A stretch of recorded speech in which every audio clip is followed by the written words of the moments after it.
Hello watcher, welcome channel be the watcher. Finally आ चुका है यहाँ पर सोलो लेवलिंग रैग्नारॉक का चैप्टर 63 जो कि अभी तक अपने 2 वीक के ब्रेक पे था। 2 वीक बाद वाला चैप्टर आ रहा है। इसके पहले की स्टोरी मोटी मोटी यही है कि एस रैंक का एक गेट खुल चुका है जिसके लिए ये सारे हंटर्स तैयार हो रहे हैं कोरिया के उसके अंदर जाने के लिए, एंड उनको और बहुत सारे हंटर चाहिए। एंड पिछले ही एपिसोड में सुहो ने अपने शैडो टेक्निक को यूज करते हुए बहुत सारे वेपन्स बनाने स्टार्ट कर दिए थे, एंड उसी के बाद का ये एपिसोड होने वाला है। और जिन्हें नहीं पता सोलो लेवलिंग रैग्नारॉक कहां है क्या है, तो ये कंटिन्यूएशन सीरीज है सोलो लेवलिंग के बाद की, जिसके चैप्टर 1 से लेके 10 तक हमने अपने चैनल पर डाल दिए हैं। मैंने सोचा था अगर उस पर अच्छा खासा रिस्पांस आता है तो मैं बाकी के चैप्टर्स भी डालूंगा। वैसे मैंने फाइनली सारे ही चैप्टर्स को कवर कर लिया। अगर आप लोग कहेंगे तो मैं बाकी चैप्टर्स भी चैनल पर डाल दूंगा। अभी के लिए हम वीकली बेसिस पे इसको कवर करने वाले हैं। बहुत सारे लोगों ने अच्छे खासे रिकमेंडेशन दिए थे कि उन्हें क्या क्या मानवा मांगा कवर होनी चाहिए इस चैनल पर, और सभी चीज को मैंने कंसीडर करते हुए कई सारी मांगा पढ़नी स्टार्ट कर दी है। तो जैसे ही मैं उनको कवर करता हूँ मैं उसको भी चैनल पर कवर करने की कोशिश करूंगा। तो इतने बड़े इंट्रो के साथ चलिए बढ़ते हैं आज के चैप्टर की तरफ, जो कि होने वाला है solo levelling Ragnarok chapter 63। Chapter के स्टार्टिंग में हम लोग को एक प्यारा सा बंगलो दिखाया जाता है। स्विमिंग पूल के सामने एक आदमी लेटा हुआ है, उसके सामने उसकी सेक्रेटरी खड़ी है। इस सेक्रेटरी का नाम लॉरा है, जो कि कहती है कि मास्टर मुझे लगता है कि आप कुछ भूल रहे हैं। अब भाई इसका मास्टर जो है अपना आराम कर रहा है तो उसे कुछ तो याद है नहीं। जहाँ पे अपनी लॉरा बोलती है कि आप कुछ दिनों पहले हम लोग जो है कोरिया जाएंगे असुरा गिल्ड के पास, जहाँ पे अपना ये सामने वाला बंदा बोलता है अच्छा तो तुम सुओ संग से मिलने की बातें कर रही हो, उसके लिए तो मुझे लगता है कि बहुत ज्यादा जल्दी हो जाएगी। मतलब हाँ, वो एक ऐसा फ्रूट है जिसको हम लोग पकने से पहले ही काट दें। सिक्योरिटी डाउट में होती है क्या बातें कर रहे हैं आप। जहाँ पे अपना ये बंदा जिसका नाम थॉमस आंड्रे होता है, ये बोलता है कि जब असुरा गिल्ड ने जो है एग्जाम्पल बनाया था हमारे गिल्ड का, तो जो स्कैवेंजर गिल्ड था उसकी जो पब्लिक इमेज थी वो बहुत ज्यादा खराब हो चुकी थी। और शायद मैंने ये भी सुन रखा है कि जो सुओ संघ है उसकी सेकेंड रीअवेकनिंग हो चुकी है और वो एस रैंक का बन चुका है। तो हाँ, अगर हम अभी भी कोरिया जाते हैं तो शायद अब जाने से कुछ फायदा नहीं होने वाला है। जहाँ पे अपनी लॉरा बोलती है तो सर आपको जो है रैंडलॉफ का बदला नहीं लेना है। जहाँ पे अपना आंद्रे बोलता है अरे सिर्फ बदला नहीं, मैं तो उसको एकदम पूरी पीड़ा देना चाहता हूँ ताकि उसकी मौत जो है वर्थ इट रहे, और ऐसी मौत जो कि अब तक की सबसे ज्यादा दर्दनाक मौत हो। जिसके बाद अपनी लॉरा बोलती है चलिए तो शायद ये टाइम आ चुका है। वो अपने टैबलेट को अपने आंद्रे को पकड़ाती है। आंद्रे चेक करता है उस टैबलेट को और यहाँ पे लॉरा उसे बताती है कि ग्रेट कैटलिज्म के बाद कोरिया के अंदर एस रैंक गेट अपीयर हुआ है और वो लोग करंटली रिक्वेस्ट कर रहे हैं कुछ हंटर्स को बाकी कंट्रीज से उनकी हेल्प करने के लिए। इसको सुन के अपना आंद्रे तो एकदम मुस्कुरा रहा होता है, कहता है कि अच्छा तो फल आखिरकार पक ही गया। जिसके बाद आंद्रे बोलता है अपने लॉरा को कि चलिए प्राइवेट प्लेन को तैयार करिए एंड कांटेक्ट करिए कोरिया को कि बता दीजिए स्कैवेंजर गिल्ड है वो आपकी मदद करने के लिए पहुंच रही है और हम जल्दी से कोरिया के लिए निकलेंगे। जहाँ पे अपना आंद्रे यही बोल रहा होता है कि रुडोल्फ मैं तुम्हारा बदला लेके रहूंगा, पक्का वादा है, और तुम्हारी मौत का वो बंदा अच्छा खासा खामियाजा भुगतेगा। फाइनली यहाँ से सीन कट होता है। हम लोग पहुंचते हैं अपने चोई के पास। चोई यहाँ पे परेशान होता है और भाई साहब वो देखता है कि अपने सुओ के हाथ में एक आइटम है। इस आइटम का नाम टॉर्च होता है। इसकी पूरी डिटेल यहाँ पे हमें दिखाई जाती है, strength, agility, sense, stamina, defence power वगैरह वगैरह। काइंड ऑफ ये ऐसा करता है कि जो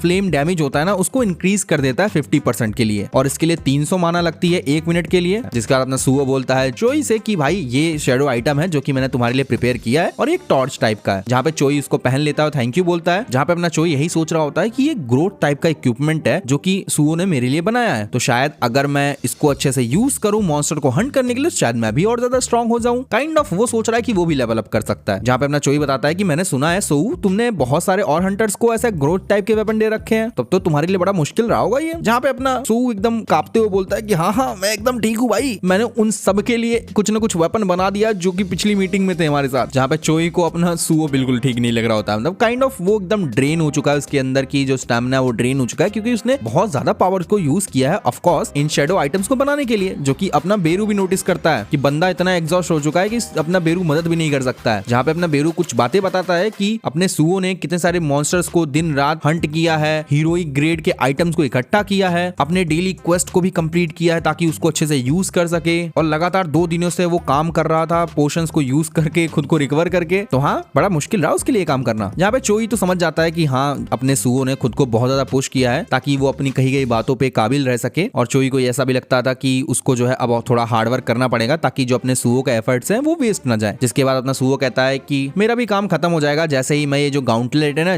जिंचुल को दे देता हूँ। जहाँ पे अपना चोई बोलता है अगर तुम हंटर एसोसिएशन जा रहे हो तो चलो मैं भी तुम्हारे साथ चलता हूँ। जहाँ पे सुओ तो उसे मना करता है, लेकिन अपना चोई बताता है कि उसे भी वहाँ पे कुछ काम है। पता चला है कि थॉमस आंड्रे की जो मीटिंग है उसे शेड्यूल किया गया है, वो आज आ रहा है। जहाँ पे अपना सुओ सोचता है थॉमस आंड्रे अमेरिका का नेशनल लेवल का हंटर की बात कर रहे हो तुम, जिसका फाइनली यहाँ से सीन कट होता है। ये लोग हंटर एसोसिएशन पहुंचते हैं एंड ये लोग जब आते हैं तो इनकी आंखें फटी रह जाती है, क्योंकि ये लोग गेट पे देखते हैं काफी सारे हंटर्स खड़े हैं अपने प्रेसिडेंट ऑफिस के सामने, जिसका चोई जो है यहाँ पे सुओ को रुकने के लिए कहता है और बोलता है कि प्रोबेबली ये लोग जो है अपने स्कैवेंजर गिल्ड के मेंबर ही होंगे, थॉमस के साथ आए होंगे, तुम यहाँ पे वेट करो, मैं अभी आता हूँ। जहाँ पे अपना सुओ सोचता है स्कैवेंजर गिल्ड, ये वही लोग है ना जिन्होंने हमें पिरामिड डंजन पे अटैक किया था उसमें रिवॉर्ड्स लेने के लिए, और ये लोग हमारे साथ एस रैंक गेट के लिए जाने वाले हैं। फाइनली यहाँ पे अपना चोई जो है गेट खोल के एंटर करता है तो अपना जिनचुल है उसे बैठाता है और इंट्रोड्यूस कराता है अपने आंद्रे से और बोलता है कि ये हमारे कमांडर हैं कोरियन रेड स्ट्राइक टीम के। जहाँ पे चोई भी खुद को इंट्रोड्यूस कराता है और सोचता है कि अच्छा तो ये है अमेरिका का नंबर 1 हंटर। जहाँ पे इसके सामने आंड्रे होता है और मतलब वो अपने आप को एकदम पूरा फ्लेक्स कर रहा होता है कि भाई मैं ही नंबर 1 हूँ पूरी इस दुनिया में, और वो बोलता भी है कि मुझे लगता नहीं है मुझे खुद को इंट्रोड्यूस कराना पड़ेगा। जिस बार लौरा कहती है चलो ठीक है सीधे मुद्दे पे आते हैं, तो हम लोग यहाँ पे बात करने आए हैं कि स्कैवेंजर जो गिल्ड है वो एस रैंक गेट में पार्टिसिपेट करने वाला है, लेकिन कुछ कंडीशंस है। पहली कंडीशन ये है अगर आप जो है हमें ज्वाइन करने के लिए बुला चुके हैं, अगर हम लोग ज्वाइन करते हैं तो कोई और कंट्री इसमें नहीं शामिल होने वाली है, और दूसरा हम लोग जो रिवॉर्ड मिलने वाला है गेट के थ्रू उसका 80% लेने वाले हैं। अब ये सुन के चोई और जिनचुल तो दोनों ही सदमे में आ जाते हैं कि क्या बोल रहा है बंदा,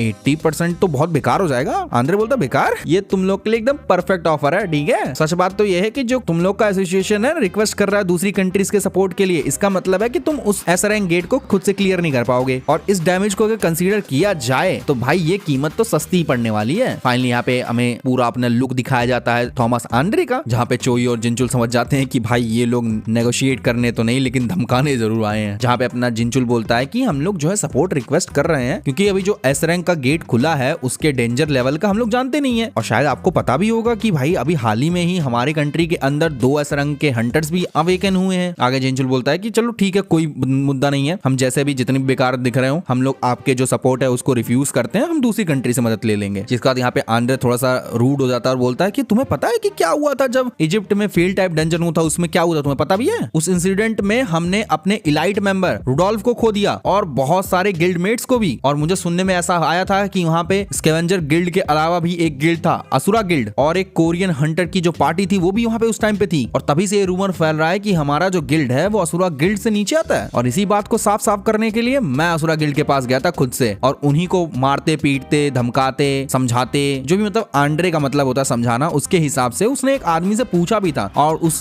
से पता चला कि ये कोरियन हंटर था जो कि उन लोग के साथ उस रेड में था। जहाँ पे वो लौरा से नाम पूछता है तो लौरा बताती है कि वो अपना संग सुहो था। अब सुहो की बात सुन के तो चोई जिनचुल दोनों ही एकदम सरप्राइज हो जाते हैं, तो आंद्रे बोलता हाँ सुहो था, और मुझे ऐसा लगता है कि ये इस बंदे ने रुडोल्फ को भी मारा है, और अब तुम मेरे प्रपोजल को रिफ्यूज करोगे तो उसका खामियाजा तुम्हें अब भुगतना पड़ेगा। तो अब बताओ, अब तुम सच में बताओ कि तुम मना करना चाहते हो उस चीज के लिए। कुल मिला के यहाँ पे पूरा धमका दिया होता है आंद्रे ने जिनचुल को और चोई को, या तो मेरी बात मान लो या तो तुम्हारे हंटर को मैं पटक के जाऊंगा यहाँ पर। जहाँ पे आंद्रे लास्ट में ये भी बोलता है चलो ठीक है, या फिर तुम्हारे पास एक और रास्ता है, तुम अपने अल्टीमेट वेपन अपने रेड कमांडर को ही बोल दो मुझे रोकने के लिए, वही आके मुझे रोक ले। काइंड ऑफ यहाँ पे वो चोई को चैलेंज करते हो, चोई अगर मेरे लेवल का है तुम्हारा जो कमांडर है तो उसे ही बोल दो मुझे रोक ले। जहाँ पे चोई भाई उसके ऑरा को देख पा रहा होता है और सोचता है कि खुद को उसे रोकना ही पड़ेगा। वैसे भी ये जो पोर्टल खुला है एस रैंक वाला गेट खुला है, इसमें इतरिम का हाथ भी हो सकता है, और उसके साथ साथ हम लोग अपने स्कैवेंजर गिल्ड को भी अपना एनिमी बना ले, तो ये चीज ना हमारे लिए अच्छी है ना सुहो के लिए अच्छी है। जिसके बाद यहाँ पे गेट से कुछ आवाज आने लग जाती है, मतलब हाँ इनकी मीटिंग हो रही है लेकिन गेट के बाहर से आवाज आती है। ये सब सुन के मुझे बहुत ज्यादा गुस्सा आ रहा है। हम लोगों को लगा था कि हम लोग को रीइंफोर्समेंट मिलने वाली है, लेकिन हाँ ये तो यहाँ पे गुंडागर्दी चल रही है। जहाँ पे दूसरी आवाज आती है कि हे तू समझ भी रहा है तो क्या बोलने की कोशिश कर रहा है। जहाँ पे अपना सुहो की ही आवाज होती है, वो कहता है कि भाई अभी मैं तुझसे एकदम नाइसली बात कर रहा हूँ, ठीक है तो सही से बात कर। जहाँ पे हमें देखने को मिलता है कि यहाँ पे जो स्कैवेंजर गिल्ड के बाकी मेंबर्स होते हैं उन्होंने सुहो को पकड़ रखा होता है। सुहो ये सारी बातें बोल रहा होता है गुस्से में आके कि आंद्रे कैसे जो है जिनचुल को चोई को धमका रहा है। जहाँ पे सुहो बोलता भी है कि भाई मैं इस दखल अंदाजी के लिए माफी मांगता हूँ और इसके लिए तू मुझे बाद में सजा भी दे देना, लेकिन अभी के लिए ये बंदा खुद को अमेरिका का नेशनल लेवल का हंटर बोलता है और ऐसी हरकतें करता है, और इन्होंने जो है 80% का जो है कंट्रीब्यूशन लेने के लिए ऑफर भी कर दिया है। ऐसे लोग हैं ये लोग। तो चलो फिर बात रही, अब जो है गेट के अंदर से जो भी मिलेगा, जो पहले ले पाएगा वो पूरा लेगा। बोलो अगर स्कैवेंजर गिल्ड जो है हमसे सुपीरियर ही है तो 80% ही क्यों लेना भाई, तुम पूरा का पूरा रख लो। अब ये सुन के चोई और अपने जिनचुल तो एकदम सरप्राइज होते हैं कि क्या क्या बंदा बोले जा रहा है। जहाँ पे आंद्रे बोलता है हाँ इंटरेस्टिंग, एंड वो और सुओ दोनों ही आमने सामने खड़े होते हैं। जिसका आंद्रे उसे धमकी देते हुए बोलता है कि अगर अभी मैंने तेरा थोबड़ा बिगाड़ दिया तब क्या होगा। जहाँ पे अपना सुओ बोलता है कि तो हाँ जो स्कैवेंजर गिल्ड की जो रेपुटेशन है वो खराब हो जाएगी कि वो लोग कोरिया आए और यहाँ पे हमें धमकाया, हमसे लड़ाई की और चले गए, और साथ में तुम्हें ऐसा क्यों लगता है कि भाई कि हम लोग वहाँ पे जाके हार जाएंगे। आंद्रे सुन के बहुत ज्यादा गुस्सा होता है, अपने सुओ को गाली देता है और दोनों भाई एक दूसरे के सामने खड़े होते हैं एकदम अपना अपना ऑरा फ्लेक्स करते हुए, और इसी के साथ साथ ये चैप्टर यहीं पे एंड हो जाता है। भाई ये बातचीत आगे और देखने में मजा आने वाली है। इंटरेस्टिंग चैप्टर था। बाकी आप बताना आपने इसको रीड किया, आपका क्या रिएक्शन था, कमेंट सेक्शन में जरूर शेयर करना। आगे आने वाली क्या थ्योरीज हैं प्लीज मेक श्योर करें कि वो शेयर करें मेरे साथ, मैं भी बातचीत करना चाहूंगा। बाकी हाँ, अगर आप चाहते हैं कि हम लोग बाकी प्रीवियस सारे चैप्टर्स को कवर कर लें तो प्लीज कमेंट करके बताएं, वीडियो को लाइक करके बताएं। मैं मिलता हूं किसी नेक्स्ट वीडियो में, तब तक के लिए बी द वॉचर।